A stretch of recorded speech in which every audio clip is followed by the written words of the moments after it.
Penataan ruang kawasan tepian Sungai Tondano, Kota Manado. Pada kesempatan kali ini, saya mengambil lokasi pada kawasan Sungai Tondano di segmen Kampung Tubir sampai Jembatan Miangas di Manado. Lokasi Sungai Tondano ini terdapat di dua kecamatan Kota Manado, yaitu Kecamatan Paldua dan Kecamatan Singkil, di mana Kecamatan Singkil terletak pada bagian kiri sungai dan Kecamatan Paldua terletak di sebelah kanan sungai. Sungai Tondano ini merupakan sungai ketiga terpanjang di Provinsi Sulawesi Utara. Memiliki panjang 39,9 km dan dengan luas daerah aliran sungainya 544,75 km persegi. Pada zaman penjajahan Belanda, aliran Sungai Tondano digunakan sebagai PLTA. PLTA ini menggunakan air Sungai Tondano sebagai sumber penggerak turbinnya. Saluran masuk intake dan PLTA ini berada di daerah Tonsea Lama, Tondano Utara. Selain itu, Sungai Tondano juga digunakan sebagai jalur transportasi air bagi masyarakat dan penjajah untuk mengangkut barang.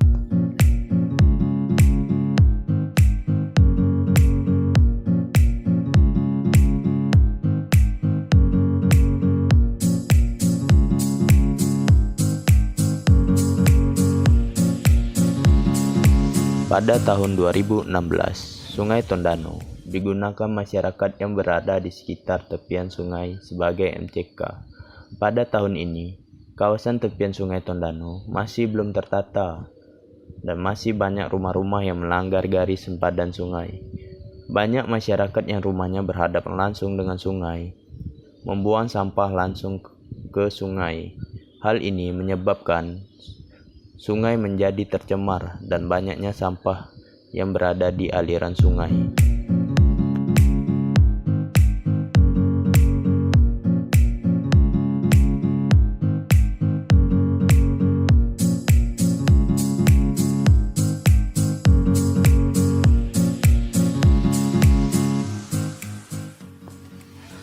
Pada tahun 2019, pemerintah Kota Manado sudah mulai melakukan penataan kawasan pada sekitar tepian Sungai Tondano. Pada tahun ini, Sungai Tondano digunakan sebagai sumber air PDAM Kota Manado. Kawasan tepian sungai sudah tertata dan sampah yang berada di sungai pun sudah berkurang. Hal ini berlangsung hingga sekarang.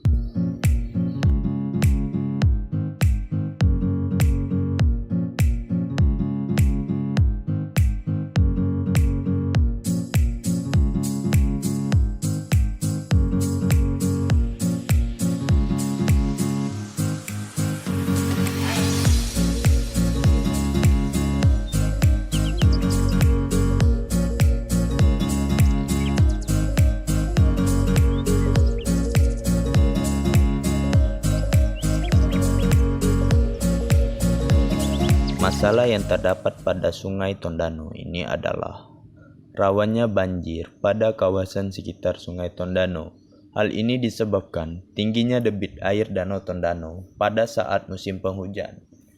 Ketika turun hujan lebat di sekitar Danau Tondano, air permukaan yang masuk ke danau langsung mengalir lagi ke laut melalui Sungai Tondano.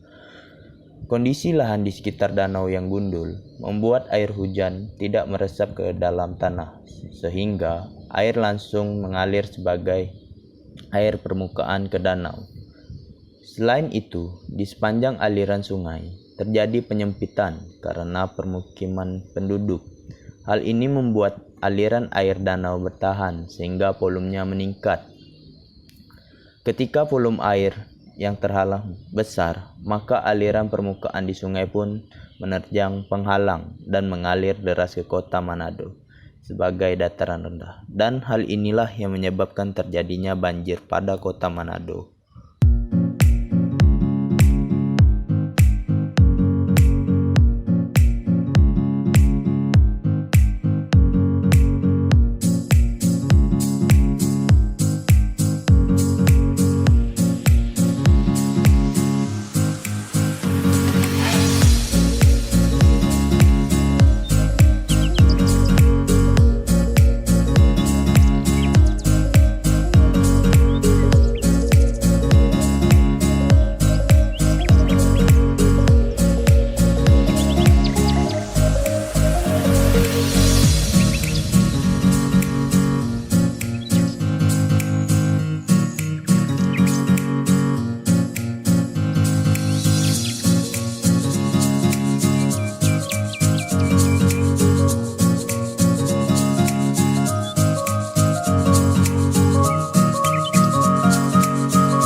Untuk konsep dan rekomendasi penataan tata guna lahan, area 15 meter, bangunan akan direlokasi dan akan dilakukan penataan tata guna lahan, di antaranya penataan plaza tepian sungai, ruang terbuka, fasilitas rekreasi air, area kuliner, dermaga, permukiman, hos atau villa, pusat informasi wisata, sanggar belajar, area pemancingan, komplek niaga, ruko, dan toko souvenir. Untuk bentuk dan masa bangunan, dengan adanya Perwako nomor 55 tahun 2014, sesuai dengan konsep Waterfront City, yaitu menata kembali bangunan atau rumah yang ada untuk menjadikan sungai sebagai halaman depan. Masa bangunan, khususnya arah hadap bangunan, perlu ditata menghadap sungai, karena keistimewaan keberadaan bangunan tidak hanya terletak pada bangunan itu sendiri, tapi juga menyangkut penempatannya, aspek sirkulasi dan pola parkir kendaraan yang berada di titik jalan lokal maupun jalan utama di lokasi, menggunakan konsep yang akan dilakukan mengenai pola parkir, yaitu parkir paralel dan tegak lurus. Aspek ruang terbuka, untuk menambah penempatan ruang terbuka yang tersedia, konsep penataan yang dilakukan yakni menambah taman yang ada di kelurahan dengan luar. Untuk pedestrian, konsep yang dilakukan yaitu merevitalisasi pedestrian yang sudah tidak layak diguna. Aspek penanda yang ada di lokasi ini sudah tersebar di jalan utama maupun jalan lokal. Konsep yang dilakukan adalah menambah penanda jalan untuk taman yang ada di kelurahan dengan luar dan papan larangan di sepadan sungai. Pendukung kegiatan tidak hanya menyediakan jalan, pedestrian atau plaza, tetapi juga harus mempertimbangkan fungsi utama dan penggunaan elemen-elemen kota yang dapat menggerakkan aktivitas, misalnya pusat perbelanjaan, taman rekreasi, pusat perkantoran, perpustakaan, area PKL, dan sebagainya.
Sekian yang bisa saya sampaikan. Apabila ada salah kata, mohon maaf.